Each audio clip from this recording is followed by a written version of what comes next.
Welcome to divine news. నేను నీలిమా. ఇక details చూస్తే వికారాబాద్ జిల్లా కౌలు రైతుల సమావేశం. వికారాబాద్ క్లబ్లో సాధన కమిటీ నాయకులు, కౌలు రైతులు, ప్రజా సంఘాలు రౌండ్ టేబుల్ సమావేశం వికారాబాద్ క్లబ్ ఫంక్షన్ హాల్లో జరిగింది. సమావేశంలో 9 మండలాల నుండి కౌలు రైతులు పాల్గొన్నారు. బషీరాబాద్, తాండూరు, కొడంగల్, మోమిన్పేట, మర్పల్లి, పూడూరు, పెద్దముల్, వికారాబాద్, యాలాల్ నుండి కౌలు రైతులు వచ్చి తమ బాధలు చెప్పుకున్నారు. పంట రుణాలు, పంట నష్టపరిహారం, బీమా, ఆఖరికి తమ పంటను ప్రభుత్వం ఏజెన్సీలకు అమ్ముకునే అవకాశం కూడా కౌలు రైతులకు లభించడం లేదని అన్నారు. అందుకనే రాష్ట్ర వ్యాప్తంగా తెలంగాణ కౌలు రైతులకు గుర్తింపు సాధన కమిటీ అనేక ప్రజా సంఘాల ప్రముఖులతో ఏర్పడి ఈ విషయంలో విస్తృత ప్రచారం చేసి ప్రభుత్వంపై ఒత్తిడి తెస్తుందని తెలిపారు. ప్రతి పథకానికి ఫోన్ యాప్లలో భూ యజమానికి ఓటీపీ పంపే వ్యవస్థ వలన కౌలు రైతులకి చాలా ఇబ్బంది కలుగుతుందని, సీజన్ మొదట్లోనే కౌలు రైతులకు గుర్తింపిచ్చి అన్ని పథకాల్లోనూ లబ్ధి కలిగించాలని డిమాండ్ చేశారు. రాష్ట్ర స్థాయి సాధన కమిటీ తరపున రైతు స్వరాజ్య నాయకులు కిరణ్ కుమార్, బి కొండలరెడ్డి, భార్గవి, అనుష, వికారాబాద్ జిల్లా సభ్యులు అమరేశ్వర్, యాదయ్య, కరుణానిధి, కౌలు రైతులు పాల్గొన్నారు. వెంటనే ఇవ్వాలి కౌలు రైతుల గుర్తింపు కార్డులు, వెంటనే ఇవ్వాలి కౌలు రైతుల గుర్తింపు కార్డులు, వెంటనే అమలు చేయాలి 2011 కౌలు రైతుల చట్టం, వెంటనే అమలు చేయాలి 2011 సంవత్సరం కౌలు చట్టం, వెంటనే ఇవ్వాలి కౌలు రైతుల గుర్తింపు కార్డులు, వెంటనే ఇవ్వాలి కౌలు రైతుల గుర్తింపు కార్డులు, వెంటనే. మాది బషీరాబాద్ మండలం గ్రామం జిల్లాని గ్రామ సర్పంచ్ నేను ఒక 10 ఎకరాలు పొలం వేసుకున్నాను. మా పొలం ఒక 4 ఎకరాలు. ప్రతి సంవత్సరం కౌలుకే తీసుకుంటలేదు. కరగాని నష్టపోయేది మాత్రం కౌలు తీసుకున్నారు. అయితే పట్టదారు మొత్తం కౌలు తీసుకుంటారు. గవర్నమెంట్ నుంచి వచ్చే బెనిఫిట్ అంతా ఆయనకే పోతారు. నష్టపోయేది మాత్రం కౌలుదారు అని కౌలుదారులకు మొత్తం మీద మన వికారాబాద్ జిల్లా మీద కానీ మొత్తం మీద రాష్ట్రంలో అనేక మంది కౌలుదారులు మాత్రం చాలా నష్టపోతున్నారు. మనం అందరం కలిసికట్టుగా మన పెద్దలు చెప్పినట్టుగా మన కలెక్టర్ గారిని కలిసినాము. అదేవిధంగా రాష్ట్రం లెవెల్ కూడా సార్ పోదామంటున్నారు. మీరు ఎప్పుడు కైపిస్తే అప్పుడు మేము దానికి తయారున్నాం సార్. మీరు యాడికి రమ్మంటే కూడా ఆడికి వస్తాము. తెచ్చుకుందాం కౌలు రైతుల గుర్తింపు కార్డులను, అందాలి అన్ని పథకాల లబ్ధి కౌలు రైతులకు మాత్రమే అందాలి కౌలు రైతులను వెంటనే గుర్తించాలి కౌలు రైతులను వెంటనే పోరాడదాం కౌలు రైతుల హక్కుల కోసం, పోరాడదాం కౌలు రైతుల హక్కుల కోసం, గుర్తించాలి ప్రభుత్వం కౌలు రైతులను వెంటనే గుర్తించాలి ప్రభుత్వం కౌలు రైతులను వెంటనే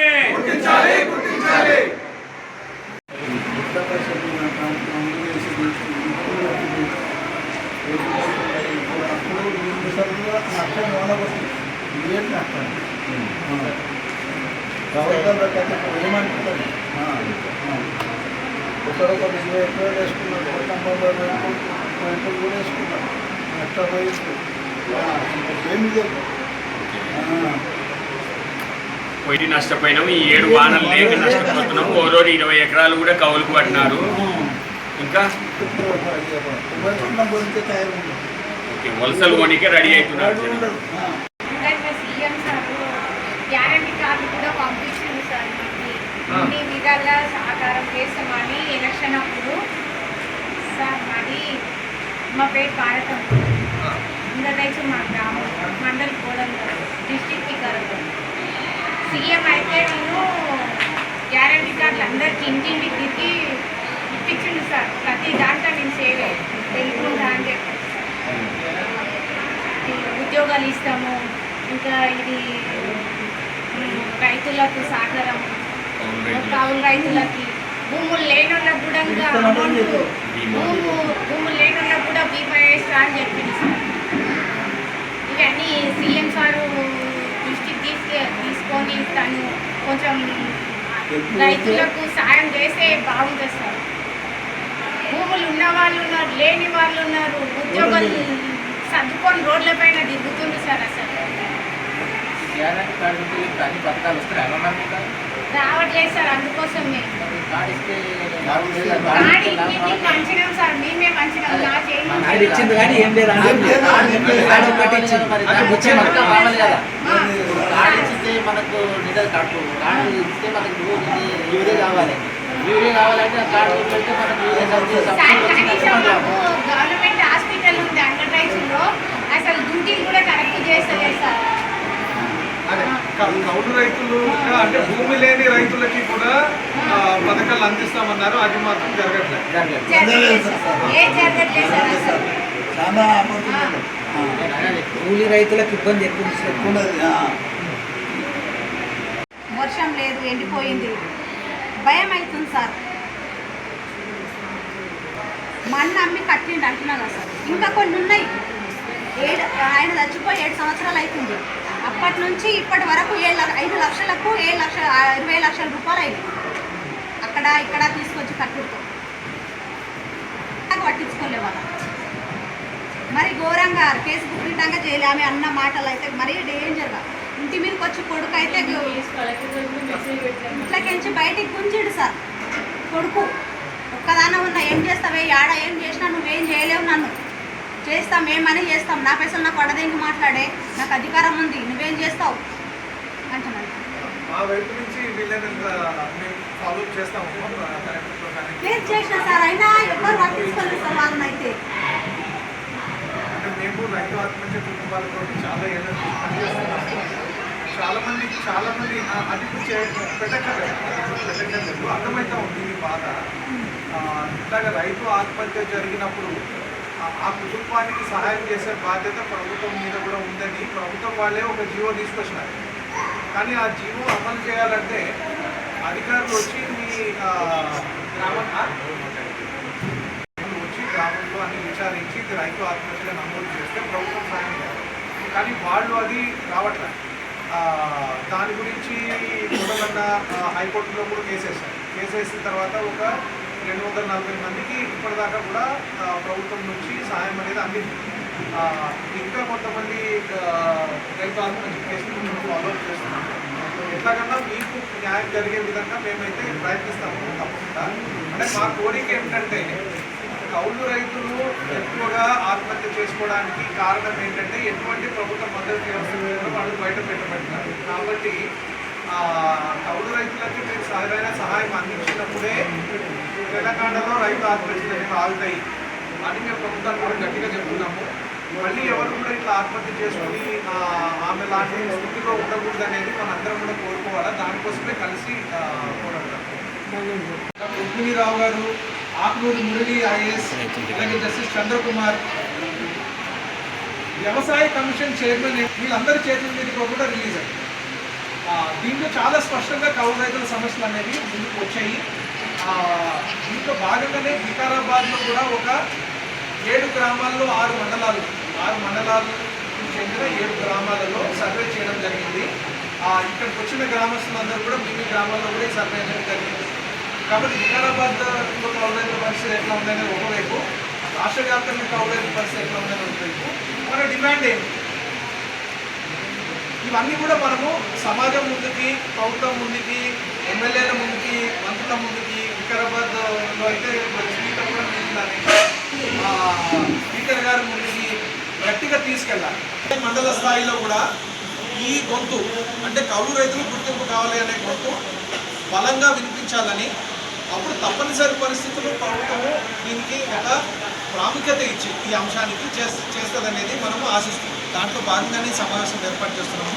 మళ్ళీ ఆదిలాబాద్ జిల్లాలో ఉంటుంది, నిర్మల్ జిల్లాలో ఉంటుంది. కాబట్టి 2011లో ఒక చట్టం వచ్చింది. ఆ చట్టం ప్రకారం ఏంటంటే అంటే దాని మొత్తం బేసిస్ ఏంటంటే, సరే పాత 1950లో ఒక కౌలు రైతుల చట్టం ఉంది. ఆ చట్టంలో రకరకాల ప్రాబ్లమ్స్ ఉన్నాయి. కానీ దాని కింద అప్పట్లో రక్షిత కౌలుదారులుగా నమోదైంది కొంతమంది. కానీ దాంతో సంబంధం లేకుండా ఇప్పుడు మనకి నడుస్తున్న కౌలు పద్ధతి ఎట్లా ఉందంటే, ఇది ఒక తాత్కాలిక కౌలు. కేసీఆర్ చెప్పింది, బాగా చెప్పింది, కౌలు గారు గుర్తిస్తామని ఈ గవర్నమెంట్ కూడా హామీ ఇచ్చింది. అందరికి గవర్నమెంట్ రానికి బాగానే వచ్చింది. మనకి గవర్నమెంట్ వేస్తాం.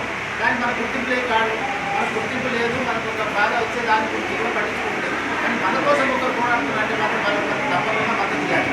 ఎప్పుడైతే మద్దతు ఇస్తామో ఆ మద్దతు ఇచ్చినప్పుడే మన బాధలు కూడా తెలుస్తాయి.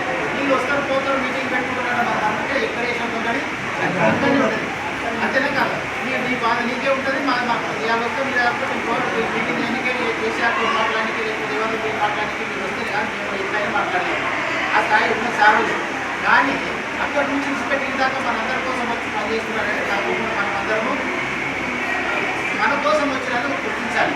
ఇంకొకటి సారోలు కూడా మనం ఏం చెప్పి ఈ సాగర కప్ కూడా సూచన ఏంటంటే ఈ కౌలు రైతులు ఏదైతే ఉందో ఈ యజమానులు ఎవరైతే ఇప్పుడు పట్టదారు ఆ పట్టదారులకు రాసేయాలంటే మీరు ఎందుకంటే మాకు ఏమైపోతుందో మాది అప్పులు ఏమైపోతుందో వీళ్ళకి ఏమవుతుందో అంటే గవర్నమెంట్ ఏమని ఏంటంటే ఈ పట్టదారులు ఏం కాదు ప్రభుత్వం గుర్తించారు కాబట్టి వాళ్ళకి ఇచ్చే సబ్సిడీ ఏదైతే ఉన్నదో ఈ దానికోసం మనకు కపాస్ కిసాన్ యాప్లో మన పేరు నమోదు చేసుకోక కనీసం 1000-1200 రూపాయలు క్వింటాల్ మీద, ఒక్కొక్క క్వింటాల్ మీద 1000-1200 రూపాయలు కౌలు రైతు నష్టపోయినాడు.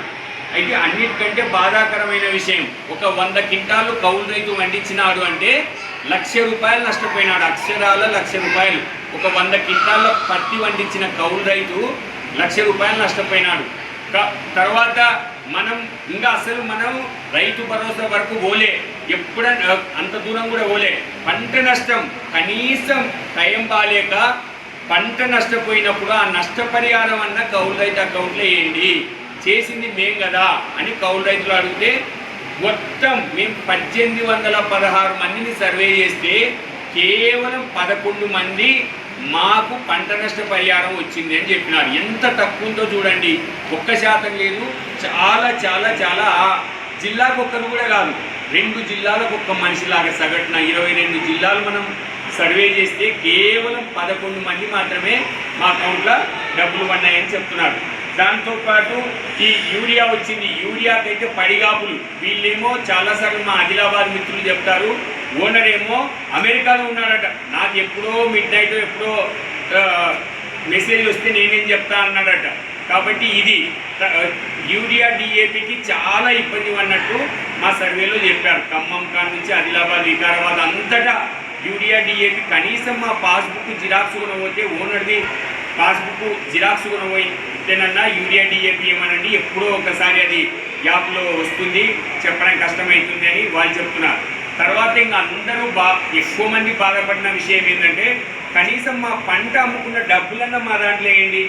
అది కూడా ఓనర్ అకౌంట్లో పడి ఆయన ఆల్రెడీ పాతది అప్పుందని పట్టుకోవడము, లేకపోతే నాకు కొన్నిసార్లు ఓనర్లు అయ్యి బ్యాంక్ అకౌంట్లు ఫ్రీజ్ అయినాయి. అటువంటి సందర్భంలో కూడా వీళ్ళు మళ్ళీ తిరగాల్సి వస్తుంది. ఇట్లాంటివి చిన్న చిన్న అసలు మీకు ఈ వీడియో నచ్చినట్లయితే లైక్ చేయండి, షేర్ చేయండి. ముందుగా కింద ఉన్న సబ్స్క్రైబ్ బటన్ పై క్లిక్ చేయండి. ఎల్లప్పుడూ అప్డేట్ సమాచారాన్ని పొందండి.